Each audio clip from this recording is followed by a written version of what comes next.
lajɛbagaw aw ni ɲɔgɔn tuma Mali kɔnɔ ani Mali kɔ kan maa o maa bɛ ka anw lajɛ an bɛ bɛɛ fo ka bɛɛ lajɛlen wale ɲuman dɔn k'a fɔ aw ye ko nin ye kunnafoni kɛnɛ dayɛlɛtɔ ye aw ye ni o ye Renouveau Matin Renouveau sɔgɔmada kunnafoni kɛnɛ min bɛ sigi aw ye don o don ka daminɛ tɛnɛn ka taa bila fo juma na nɛgɛ kanɲɛ 7 sanga 15 aw ka kunnafoniyaw kun fɔlɔ bɛ lase aw ma Renouveau Matin jamakulu fɛ aw mana kɛ yɔrɔ yɔrɔ togoda fara dugubaw kan Mali kɔnɔna fara Mali kɔkan kan maliden kelen-kelenna bɛɛ lajɛlen ka se ka kunnafoni ɲuman sɔrɔ a sɔrɔ cogo ɲuman na k'i to fi jabala la a ye aw bisimila.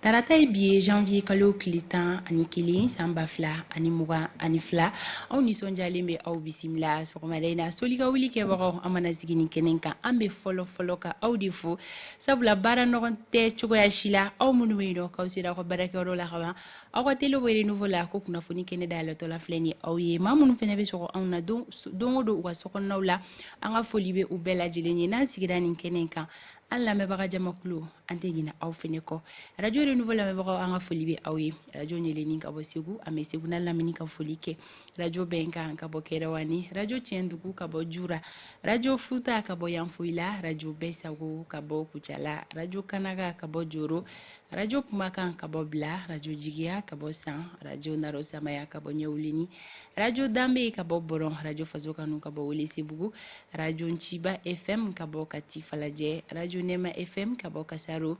radio Tolérance ka bɔ Mopti radio Miracle FM ka bɔ Buguni radio Kusata 2 ka bɔ Jalakɔrɔbugu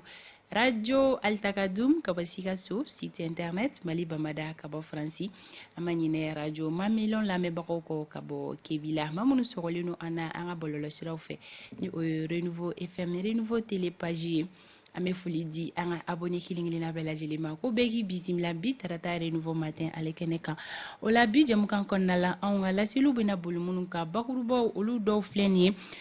fɛn bɛ tali kɛ fanga furancɛ fanga maa ɲɛma colonel Asimi Goïta surɔ ale kɔni bɔra ka kuma fasodenw fɛ a bɛ fɔ min ma ko adresse à la nation o la jamanakuntigi bɔra ka laseli jumɛnw de kɛ o ye anw ka sɔgɔmada in na walawalali babu ye Isaka Basidibe ale bɛna walawala aw ye bamanankan na bɛɛ lajɛlen ka se ka faamuyali ɲuman ka o sɔrɔ fɛn bɛ tali kɛ parti fadi maa ɲɛma o ye Numsar ye anw ni ale bɛna ɲɔgɔn lasɔrɔ ka kɛɲɛ ni CEDEAO kɔni ye ɲankili mun ta ka ɲɛsin Mali ma ale hakilina ye min ye o kan an bɛna ɲɔgɔn lasɔrɔ sɔgɔmada in na jɛmukan in kɔnɔna la Kasim Traoré kunnafonidila don ka bɔ radio Kiledu la ale fana bɛ bisimila sɔgɔmada in na a ka yeta ye min ye ka kɛɲɛ ni sanction min taara ni o bɛ ɲankili ko fɔ o min taara CEDEAO fɛ k'a ɲɛsin Mali ma Kasim Traoré ale fana bɛna ɲɛfɔli kɛ o kanal la o kɔfɛ Amadou El Konare don kibaru bɛ ale bolo sɔgɔmada in na a bolokɔrɔla falen do kunnafoni sanuman sɛgɛsɛgɛlen na ka di kanubaga jamakulu kelen-kelenna bɛɛ lajɛlen ma ka fara an ka kunnafoniya tɔw kan laadalako la aw bɛ minnu bɛɛ lajɛlen sɔrɔ jɛmukan in kɔnɔna la bi sɔgɔmada in na o bɛna lase aw bɛɛ lajɛlen ma an ka dibila baara kɛbagaw an ka foli bɛ u ye Amadou El Konare ale ye kumaso lasɔrɔ Amadou a bɛ cogo di Ala ka tanu ji da halisa somɔgɔw bɛ di i ni soli ka wuli kosɛbɛ a bɛ cogo di an bɛ Ala fo Fanta Tumata hali ni y'a sɔrɔ nin waati in na an bɛ an ka kuma kurakuraya k'a fɔ a bɛ Maliden badabada b'a fɔ ko sursaut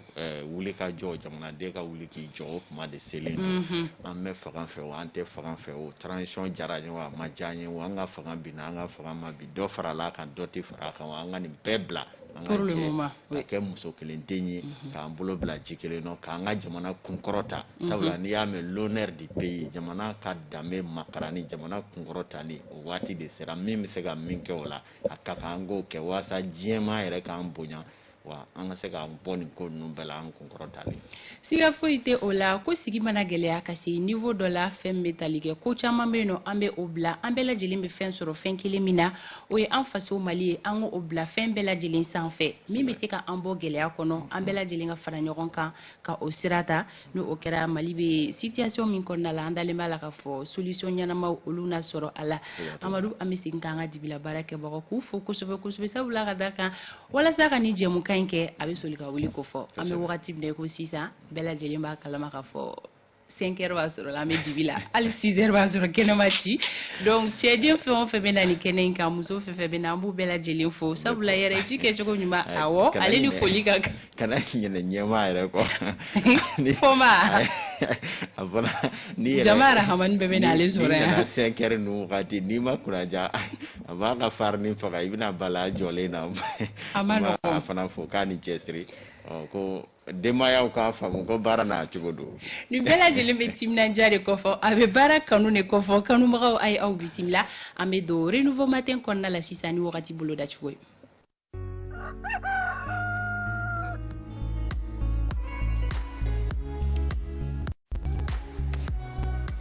sankolo o jeyali minato mali fambe fonene fiye benaci anga marabolo kilingini na bela jilin konnala fiye mini o fangate bonya kosobe mali chamanche marabolo ka fara koro marabolo ka inafo don tawla kiliga ina oluka rojan fleli ko gele o bina do ola ka sababu yake gongon bluni nga rojan fleli mi badam ne kilometri duru kata bla shikin bonyon kola o de kodo ko mali fanto fe ko gele fo shi kontena na do rojan flelu la ola bi kiliga ina kile bota hake o olu chuko yo weni kai ka o kiliga ina o ga kile bota hake abi jo digede bisaba ani wodola kuli kuro ka olu tabeke bisaba ani flaye fembe talike sika so ani sigula olu tabeke digede bisaba ani kilini moptika olu tabi jo digede bisaba ani flala tomboktu ani ngao olu tabeke digede bisaba kidal ka olu tabe jingana digede muka ani wodola menaka olu tabeke muka ani konontoni taudini olu tabi jo digede muka ani wolonflala fembe talike buguni marabolo la ka fara kuchala kan kligaina olu ka kile bota haki avec digede bisaba ni fly fembe talike kita kaula olu tabeke bisaba ani sabai nyoro kaw olu tabeke digede bisaba ani fly nara olu fene tabeke digede bisaba ani fly duanzan kaw olu tabi jo digede bisaba la sa marabolo konna la kligaina olu ka kile bota haki ya obeke digede bisaba ani fly banyangara olu tabi jo digere bisaba la juila olu tabeke bisaba ani fly bamako districti konnala ko sangolo jeyale menatu funene finya benachi finya mi fanga be sega bonya wakati ani wakati rojan fleli ko nasirati ka fe bi rojan fleli mbedamne kilometri wolon vla kata bla kononton bonyon kola o flelu ko gele donu minanando ola kasibabu yake gongonchi kiliga ina kilibota hakeya ubi jo digere bisaba ani flala bamako districti kono bamako na lamini so komare na kene chira nege kanye woro temelini sanga biduru ani wolon vlae klebe na bi nege kanye ta ani shekini ale temenani sanga muka ani fly wakati bulu da chogo ni nyen bitarata so koma ka di maliden kilingilina ma o manake mali fonfa kadam ne marabolo folo fo kata bla alabana adikunye o kilingilina ma akosika o ta fondo akokle journée konnala ko alaka bitarata kile heredi ambela jeleva alaka malidum ben kelema ka ambo jugu bolo amadu el konare mekeneto ale bolo tumamna nege kanya wolon vla temenani sanga muganduriye alega temeni donki baru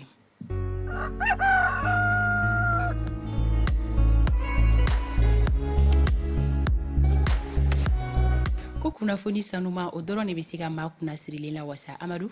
bisira dima tabarkala hawni sogoma renouveau matin ka bi sogomana ina donki baro baro daile la kokra aw ye ladriya ale konna la anta ko bla da grindala danye kuma ba munun be nolu ye kuna fonu sinsimbere bi obetalike ka keni CEDEAO ni ajew ka nyakliye ka nyesi anga jamana ma gouvernement jamakulu bela jerele ye lake balenge kungo wula fe min nyema ya tuma jamana kuntigi Assimi Goita bulo bengamba jumen do tara ye wele bla jamana de be ma Mali fa be juma nata be ka bo ka chia oni anyona chama haklina bado talendo amena kuma olu kan sisa dani no o kofe fana shuro inafo ma chama bora kalama jamana kuntigi yere la selike no ye Assimi Goita ya ye nyefoli mununke aye ma chama yere fare faga hali munu tume ni olu tumeka ngwara taka da jamana la ka sabu ke kuma ma jeya mun bora kono ma chama ya ira ka fo abe ma jigi sigi amena Assimi ka dandiga lame biso ma dai na donki baro kono jamana don haklina ye munye bi ko be tabolo min kanana ani anga politiki jere jekulu maw fana hakilina ye munyeni bebina lame biso mandai na irenu fo ka don kibaru ale kene konala danya kuma ba fle sisa misema chama mina cheka fli no chema sisa dani no wasa ka la daw la clé irenu fo ka don kibaru la ale minti temedugula doya fara bonyaka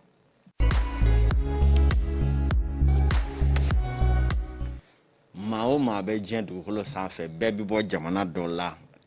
anw minnu bɛ yan ala ye anw sigiyɔrɔ bɛɛ dugukolo ma dugukolo min bɛ wele ko Mali o Mali ni a ka drapeau ye vert jaune rouge ye n'o ye binkɛnɛ min ye ɲugulama ka taa se sanu i k'a dɔn k'a fɔ ni o ye nɛrɛmugulama ye ani bilenman ma o ye i k'a dɔn an minnu ye joli bɔ ka cɛsiri kɛ jamana ye o tɔgɔmasiriba ye a yɛrɛ k'a fɔ ko mana kɛ i ka jamana kɔnɔna la ni i ka jamana ni jamana wɛrɛ tira ɲɔgɔn na i ka jamana jo don a jo tɛ a ka kan i k'i ka faso lakana diɲɛnatigɛ anw ka dalen kabi an denmisɛnnin ma bɛɛ degera fɛn min na n'o ye Mali fasa ye a ton appel Mali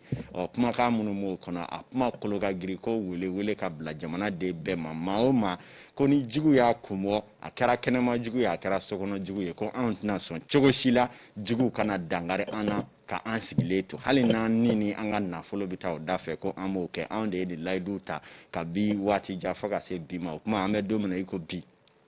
ko kunbɔlen ka ɲɛsin an ka jamana ma a ka kan jamana den bɛɛ lajɛlen k'i jɔ jɛmɛfɔla jɔyɔrɔ la walasa jamana bɛ se ka bɔ cogo min na a ko tɔ mana kɛ min ye karisa jo don karisa sababu don kɔfɛ olu na ɲɛɲini nka min ɲininen don an fɛ bi n'i y'a mɛn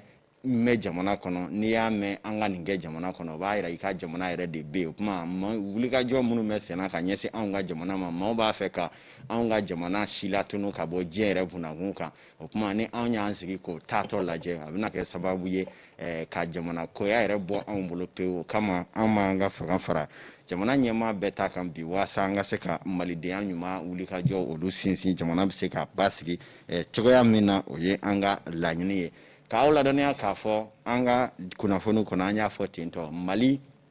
cɔla kuma manana diɲɛ seleke naani bunakun kan CEDEAO maaw y'a kanu u n'u jɛw ka ɲagili bere bi an ka jamana ka ɲagini min bɛ tali kɛ k'aw ka dancɛbɔdaw olu da sɔgɔ an ka jamana ɲɛ o kuma min ye minɛn tɛ don minɛn tɛ bɔ n'a bɔra minɛn kologiri minnu bɛ yen ni bunahadamadenya sabati fɛn fɔlɔw don ka tila ka taa an ka sɔrɔw o ni an ka musaka ko paraw bila o kow la mun fɛ o bɛna dangari an ka jamana ka sarako ani an ka musaka ko la ka se ka fiɲɛ yɛrɛ tigɛ anw na waasa anw ka diyakosa ka sɔn olu b'a fɛ min ka kɛ an ka don da fɛ ko o hakilinaw kɛra a ko kana na min ye jamana faamaw ye olu ye lajɛ balilen kɛ kununko wula fɛ jamana ɲɛmaa Jabala la Kuluba hakilinaba minnu taara o dɔ bɛ tali kɛ ka wele bila Mali den cɛman n'a musoman bɛɛ ma juma nata kalo tile 14 Mali mana kɛ yɔrɔ o yɔrɔ k'a daminɛ Kayi ka taa fɔ Tawudeni ka tɛmɛ Kidali fɛ bɛɛ lajɛlen ka wuli ka fara ɲɔgɔn kan baw boloda fara ɲɔgɔn kan minnu bɛ kɛ bonya ni basigi kɔnɔ ani coronavirus bana yɛrɛ kɛlɛli janto ka kɛ o fɛɛrɛw la o wele dara jamana faamaw fɛ ani fana k'a ɲini an ka diinɛ ɲɛmaaw laadatigiw ni tabiyatigiw fɛ togoda fara duguba kɔnɔna kan u bɛɛ lajɛlen min bɛ se min na u ka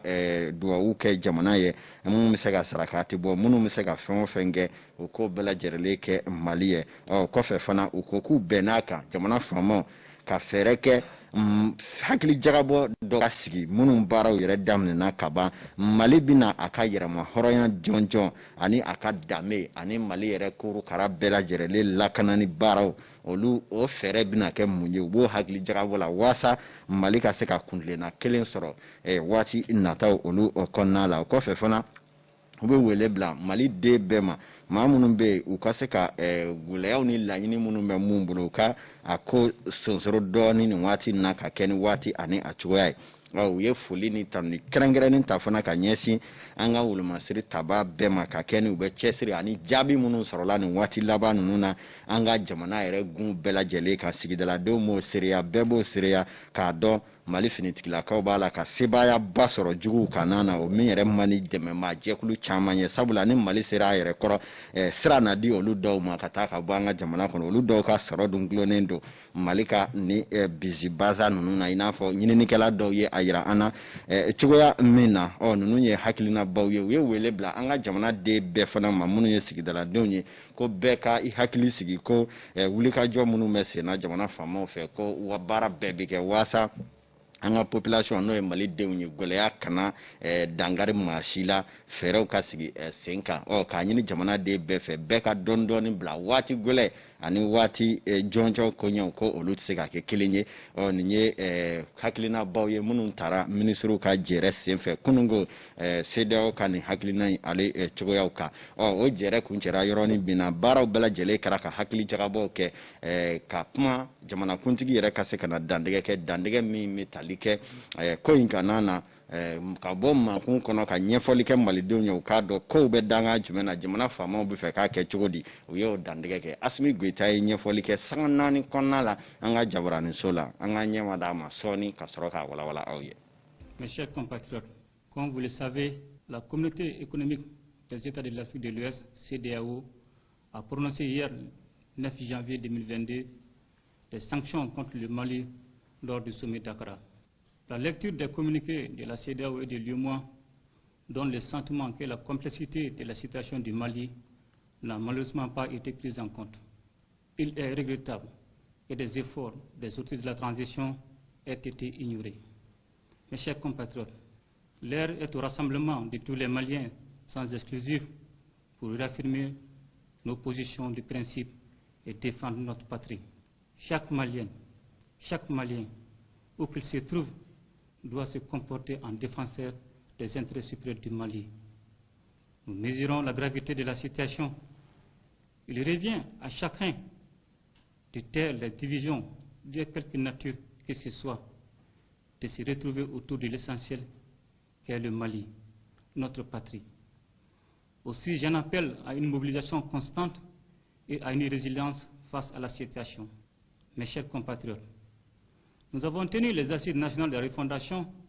afin de recenser l'ensemble de vos préoccupations pour bâtir un Mali nouveau. À cette occasion, je m'étais engagé à transmettre à la CEDEAO les conclusions assorties d'un chronogramme des élections. C'est dans ce cadre que j'ai dépêché une mission interministérielle le 31 décembre 2021 auprès du président de la conférence des chefs d'État pour expliquer notre démarche. Mes chers compatriotes, l'histoire sociopolitique de notre pays nous a prouvé à maintes reprises qu'il nous fallait impérativement revoir en profondeur notre système afin d'éviter un éternel recommencement. C'est cela que nous avons tenté de faire comprendre aux chefs d'État de la CEDEAO, car le Mali est un pays pour qui l'intégration africaine vaut la renonciation à une partie de son territoire. Il est donc temps pour nous, chers Maliens, de nous retrouver, de nous renforcer afin de pouvoir exister en tant que nation, exister dans toute notre diversité. Mes chers compatriotes, je vous demande de rester calmes et sereins, car nous avons fait le choix d'être sincères afin de prendre notre destin en main, en forgeant notre propre voie. Gardons à l'esprit que le chemin qui mène au bonheur est une voie dure et très dure. Toutefois, avec courage et dévouement, nous allons y arriver. Telle est l'essence de notre hymne national. La CEDEAO et l'UEMOA se sont assumés, nous en ferons autant. Nul besoin de procéder à des actions de violence. Cela n'a jamais caractérisé les Maliens que nous sommes. Nous avons espéré qu'avant la conférence extraordinaire de la CEDEAO, un examen minutieux serait fait du chronogramme soumis et une période serait donnée pour discuter sur notre proposition avant de se prononcer. Je dois vous dire que même si nous regrettons le caractère illégitime, illégal et inhumain de certaines décisions, le Mali reste ouvert au dialogue avec la CEDEAO pour trouver un consensus entre les intérêts supérieurs du peuple malien et le respect des principes fondamentaux de l'organisation. Notre engagement pour un retour à l'ordre constitutionnel normal, apaisé et sécurisé n'a jamais failli. Nous appelons la CEDEAO, une fois de plus, à une analyse approfondie de la situation de notre pays en plaçant l'intérêt supérieur de la population malienne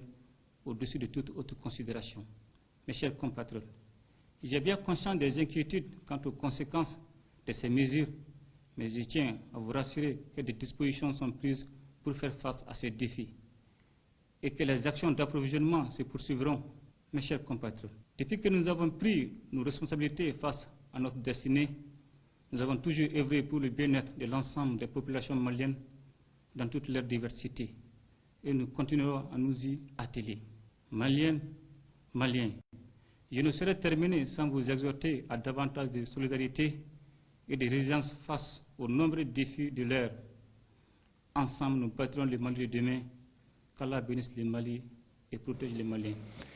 Colonel Assimi Goïta Mali jamana kuntigi bi ale ka sura laselu filɛ nin a y'a jira k'a fɔ ko CEDEAO ye ɲakili mun ta ka ɲɛsin jamana Mali ma nin ye ko ɲakili hakilinaw ma ta i k'a dɔn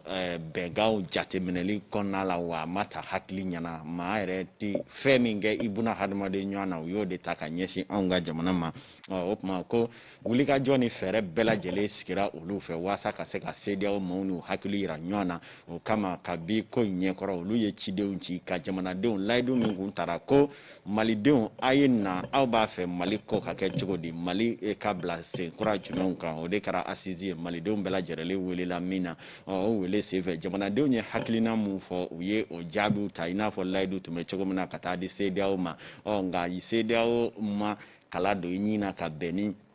jamanadenw ka hakilina u ma kala don ɲin na ka bɛn ni olu ɲɛmɔgɔw ka hakilina ye jamana yɛrɛ fana cɔ la olu tun ɲɛna k'a fɔ u bɛna se k'u hakili sigi ka se ka jateminɛ kɛ k'a dɔn ko dɔw bɛ yen nka Mali bɛ cogoya min na bi gɛlɛya de ye nin ye nin bɛ yen nin bɛ yen nka k'u ma jateminɛ foyi kɛ Mali la u y'a yira dakurunya kelen Mali a hinɛ ha bɛɛ lajɛlen ka kan olu la hakilina min tali ka di u ye u ye o ta ka ɲɛsin anw ka jamana ma Assimi y'a yira k'a fɔ CEDEAO bɛ fɛ ka min kɛ olu y'o kɛ o tuma anw de fana kan ka an jɔyɔrɔ la an kan ka min kɛ wa an t'o kɛ ni kɛlɛ ye an t'o kɛ ni i k'a dɔn k'a fɔ balani dununta ye an b'o kɛ hakilimaya jɔnjɔn kɔnɔna la u ye nin kɛwale min kɛ hali ni maa t'a k'i buna hadamaden ɲɔgɔn na jango jɛɲɔgɔnya jɔnjɔn bi ni maa min cɛ ko olu bolo dayɛlɛlen don CEDEAO maaw ye hali bi kuma ɲɔgɔnya na u ka se ka jisumani k'u koliji rɔ an bɛɛ lajɛlen ka nafa kama maliden ka nafa kama o kuma u b'a ɲini u fɛ u ka se ka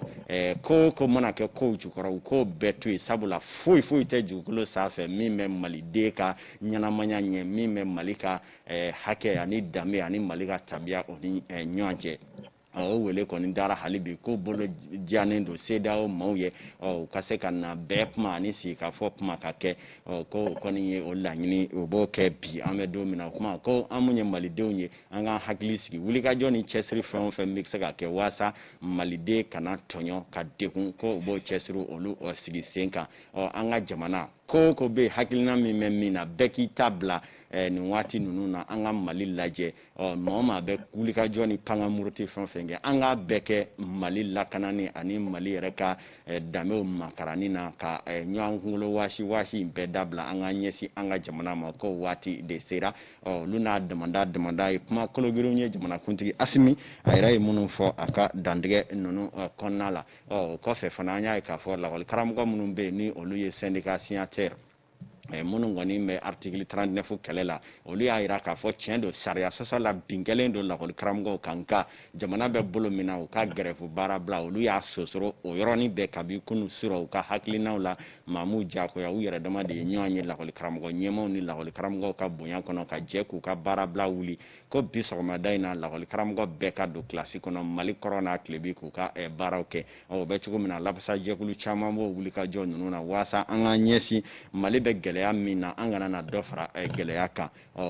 hakilinaw kɔni kanunen don kosɛbɛ maa caman bɛ yen minnu ye jamanakuntigi ka kuma kanu kosɛbɛ a ma sɔrɔla k'a fɔ kuma kologirin ani jigisigi kuma dɔw ka jate la ko o bɛ a kɔnɔ i n'a fɔ ani minnu ye hakili falen kɛ hali bɔlɔlɔw sanfɛ maa caman bɛ yen minnu yɛrɛ tun ye fanga tɛgɛlɛmɛba ye bi u bɛɛ lajɛlen y'a jira k'a fɔ u na u hakili sigi ka jateminɛ kɛ ko olu la fɔlɔ sanga ye 41 sɔrɔ cɔyi nɛgɛ ɲɛ 7 kan nin waati in na Mali kɔrɔ tilebi ba ani kɛɲɛka an bɛ kibaruya kunfɔlɔw sonsoro yan minnu bɛ hali bi an k'an janto ka jamana lakana ka faso lakana waasa an bɛ badabada kunkɔrɔta min ɲini o bɛ se ka sɔrɔ cogo min na Fanta Tumota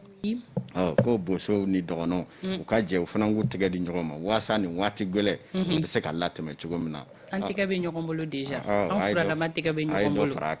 n'Ala sɔnna sabula an bɛɛ lajɛlen de ye kelen siya woloma o tɛ an ka Mali kɔnɔ yan nɔ an bɛ wagati min na ko sisan kɛrɛnkɛrɛnnenya la maliden bɛɛ lajɛlen de kan ka i bolo di ɲɔgɔn ma fɛn o fɛn bɛ maa min cɛ bɛɛ kan k'o bila pour le moment ka an faso bila ko bɛɛ lajɛlen sanfɛ Amadu k'i fo e bɛ min kɛ ne la ne yafara kunu walasa an ka ninnu bɔ sen nɔ ninnu ma ban tuma min na an ɲɔgɔn sɔrɔ ba wolo si ma kan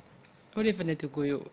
ne bolo ni min bilala an k'o bila pour toujours ayi ne bilala ne an m'o bila fɔlɔ wele dara bɛɛ ma an ye ninnu bila fɔlɔ kɔfɛ an na ɲɔgɔn sɔrɔ n'Ala sɔnna o tɛ baasi ye an bɛ taga ɲɛfɛ k'i fo dɔn kibaru ta ko fɔlɔ ale laseli kɛcogo ɲuman olu la Amadu alsa akilajigi do sori Ibrahim Diallo ni ale nana a bɛ tɛmɛ ni o ye siraba kanaw la Amadu mɔgɔnfin i mana teliya cogo cogo a ka kan i ka taa dɔndɔni i mago ɲɛ ci mana kɛ ko telima in togo togo bolimafɛn fɛn dɔ de do maasi ma dilan maa minnu y'a dilan ala bɛ se ka olu kɛɲɛ fɔ cogoya wɛrɛ la a bɛ faamuya cogoya min na an bɛ k'a fɔ cogoya min na an bɛ fɛ an kanubagaw k'a faamuya surtout an farafinw an ka teli kosɛbɛ k'an ka taa dɔndɔni o b'a to an bɛ kisi siraba kan kasaraw olu man tɔɔrɔ ma sori Ibrahim Diallo filakɛ labɛnw sabatira wa an ka nɛgɛ kɛrɛfɛtigi Fuseni Dawu a lajɛ ni sori bɛ da la i ka bila ka don a ka kanubagaw kunnafoniya bi sɔgɔmada in na taa ni ka segin kan